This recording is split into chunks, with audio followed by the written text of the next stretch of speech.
Digital आदमशुमारी 2023 जा शुरुआती अंग खरकेटीअ न्यूज़ हथ करे वरिता। डिजिटल आदमशुमारी में सिंध जी आबादी में 59 लखनि जो इज़ाफ़ो। कुल आबादी 4 करोड़ 75 लखनि मां वधी 5 करोड़ 37 लख थी वई।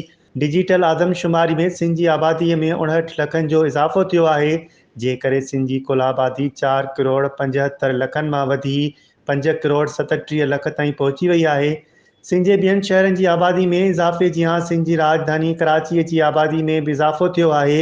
उन हवाले सां शुमारियात खाते जो चवणु आहे त कराची डिवीज़न जी आबादीअ में 20 लखनि जो इज़ाफ़ो थियो आहे। अहिड़ीअ रीति सिंध में घरशुमारी में 15 लख नवनि घरनि जो इज़ाफ़ो थियो आहे, जंहिं करे घरशुमारी में कुल घरनि जो तइदादु 84 लख मां वधी 99 लख थी वियो। होरां शुमारियात खाते MQM अॻवान फारूक सतार खे ख़त लिखी कराची जी आबादी में इज़ाफ़े थियण जी तस्दीक कई आहे, छो त MQM ऐं ॿियनि सियासी ऐं समाजी पार्टियुनि सतीं डिजिटल आदमशुमारी ते पंहिंजा ख़दशा ज़ाहिर कया हुआ।